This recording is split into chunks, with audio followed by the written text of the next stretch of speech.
Seneng nggak? Kenapa seneng? Karena boleh pulang. Orang pulang seneng. Contoh lagi, Lebaran masyarakat pulang mudik, seneng nggak? Kenapa seneng? Pulang. Orang pulang seneng. Sekarang selesai hidup di dunia, kita pulang kepada Allah, seneng nggak? Ragu-ragu, mau bilang seneng takut besok gitu. Mestinya seneng dong pulang. Apa yang bikin pulang yang satu itu kok berat? Kelihatannya dua. Pertama, kita ini sering mencintai sesuatu berlebihan, berakar di hati. Datang saat pulang tidak siap menghadapi perpisahan. Ada yang bergantung di sini, pulang jadi berat. Kalau cinta Allah sepenuhnya, cinta alam seperlunya, pulang enak.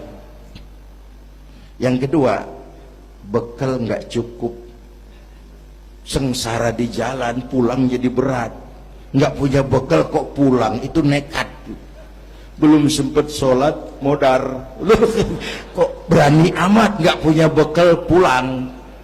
Kalau bekal cukup, pulang itu menyenangkan. Kenapa? Itu satu keharusan.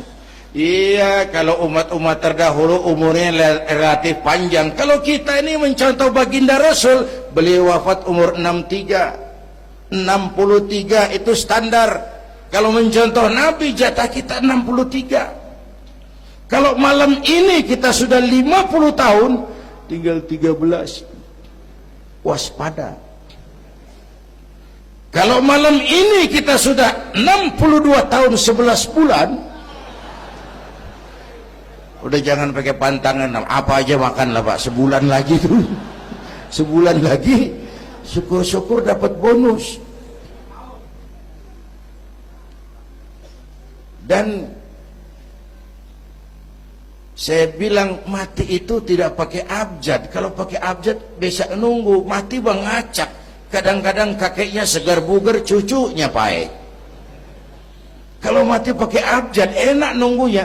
Tahun ini yang mati A, tahun depan B, tahun berikutnya C, lalu D, terus F, lalu G, lalu H. Saya Z. Repot saya, nggak ada yang ngurus, orang udah habis.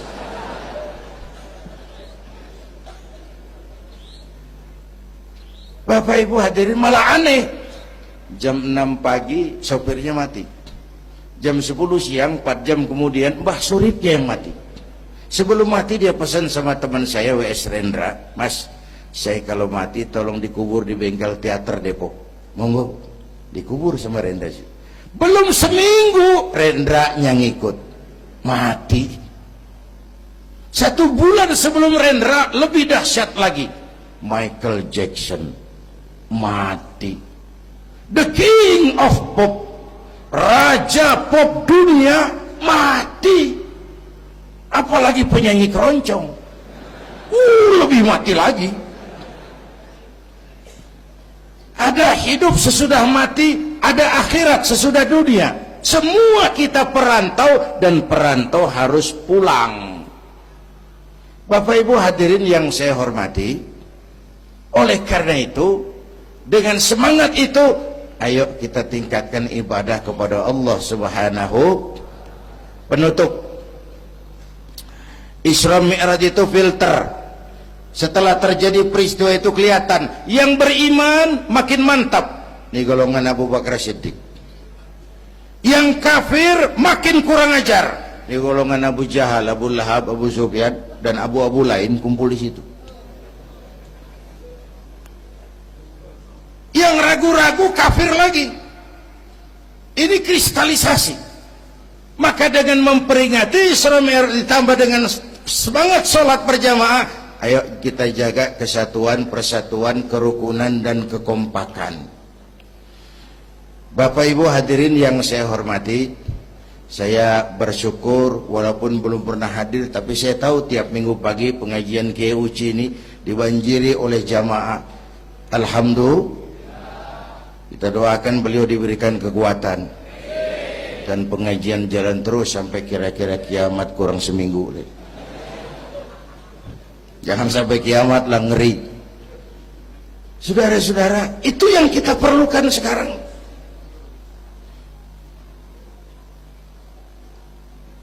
Menjaga semangat kebersamaan seperti diajarkan di masjid ini. Coba baik tinggali akhlak masjid. Siapapun masuk masjid, copot sendal, buka sepatu. Kenapa? Tidak ada warga kelas 1 di sini. Semua sama di depan Allah.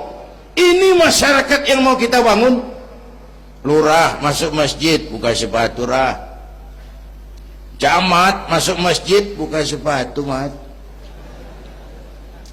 Wali kota masuk masjid, buka sepatu. Ini Pak yang ngomong dia tuh. Sembarangan tak.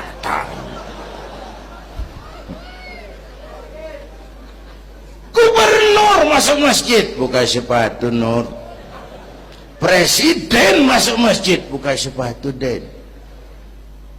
Ini masyarakat yang mau kita bangun. Kan keadilan di negeri kita ini masih mahal. Hukum masih sering seperti pisau, tajam ke bawah, tumpul ke atas. Kalau yang kecil salah, hukum cepat-cepat ditegakkan. Yang besar salah, cicing wae, pura-pura tenyaho. Itu yang melukai rasa keadilan. Bapak Ibu hadirin yang saya hormati, itu yang melukai rasa keadilan. Kalau mau lapor kehilangan ayam, itu harus jual kambing. Ingin menang berperkara, jual sapi.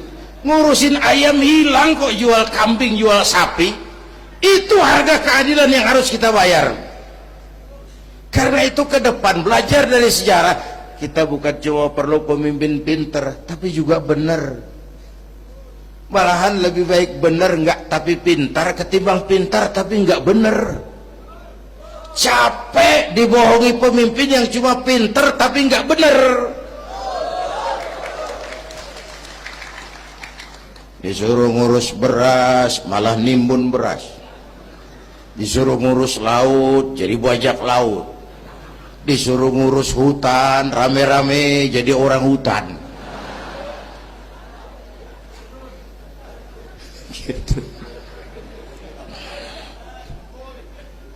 Kita rindu munculnya sosok-sosok macam Umar bin Abdul Aziz. Punten nih, itu Umar bin Abdul Aziz waktu terpilih jadi khalifah, yang pertama diucapkan innalillahi wa inna ilaihi raji'un. Terpilih jadi presiden bukan alhamdulillah, innalillah. Pagi dilantik, malam pesta. Pesta apa? Dangdut? Enggak. Pesta air mata. Di mana?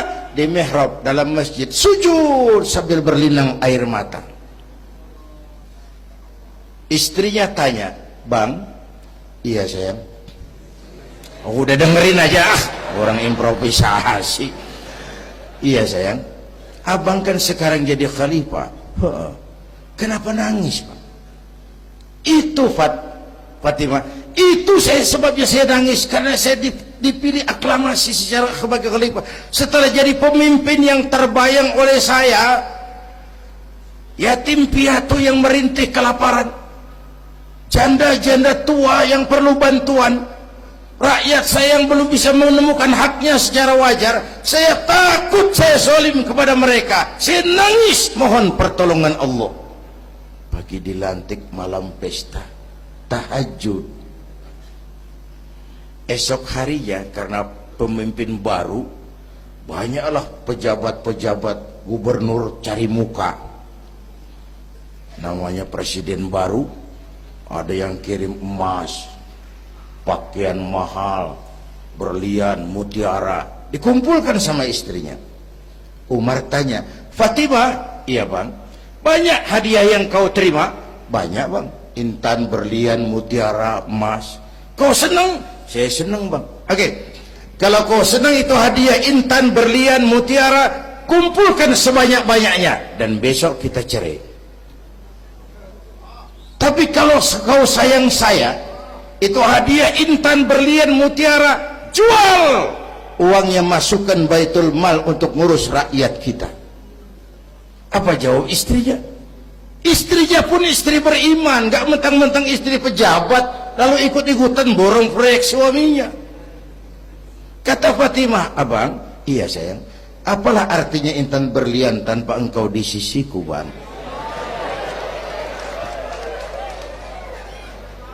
Jual sajalah, jual untuk ngurus kepentingan rakyat.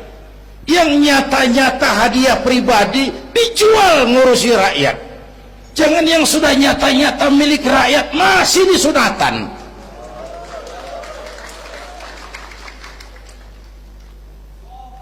Yang antik lagi, satu malam beliau kerja di kamar pakai lampu templok, nulis. Datang seorang tamu, Assalamualaikum ya Amirul Mukminin. Waalaikumsalam. Silakan duduk. Ada apa? Enggak, cuman mau ngobrol. Urusan pribadi khalifah, kita kan teman lama. Oke, baik. Beliau berdiri, lampunya dipadamkan, ditiup, mati, gelap kamar. Ayo kita ngobrol. Tamunya heran, ya khalifah, iya, kita kan mau ngobrol, iya, kenapa lampu dimatiin? Begini mas, mau tamunya dari Jawa waktu itu, dengerin aja kenapa sih. Gini loh mas, tadi waktu sampean datang tuh, kan sampean lihat saya lagi kerja. Iya, saya kerja tadi ngurusi rakyat.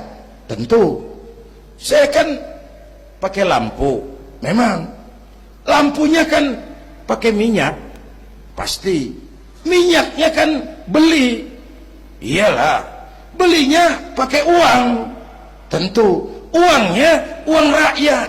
Kita mau ngobrol urusan pribadi, nggak usah pakai minyak rakyat mas. Ayo ngobrol sampai subuh ini. Kalau yang kecil saja orang sudah berhati-hati, apalagi menghadapi urusan yang jauh lebih besar ke depannya. Bapak Ibu hadirin yang saya hormati,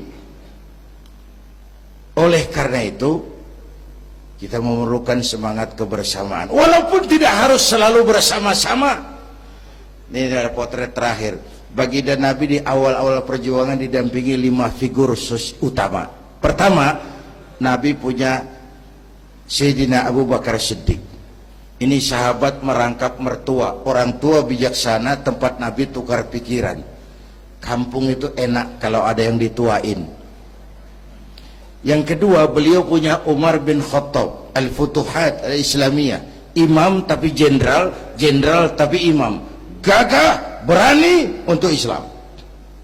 Selesai? Belum. Yang ketiga, Nabi punya Utsman bin Affan, pengusaha tapi santri, penyandang dana.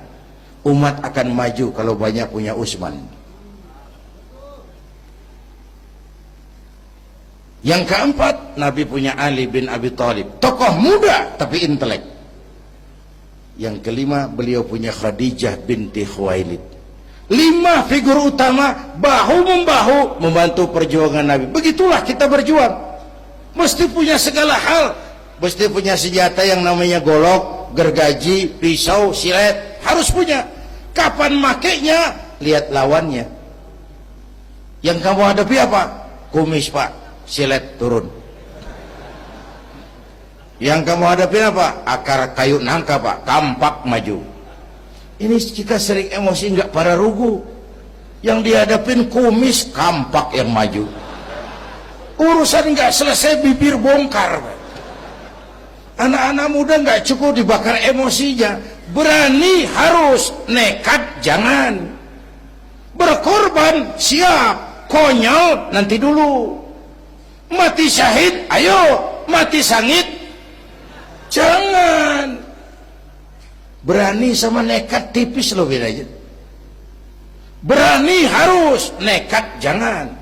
Berkorban siap, konyol nanti dulu. Bapak Ibu hadirin yang saya hormati, dengan semangat kebersamaan, saya yakin kita bisa berbuat lebih banyak. Inilah barangkali sekelumit ikut tasyakur saya. Mudah-mudahan ada manfaatnya buat kita semua. Lebih kurang mohon maaf. Usikum wa iyaya bitaqwallah. Aqulu qawli hadza. Wassalamu alaikum warahmatullahi wabarakatuh.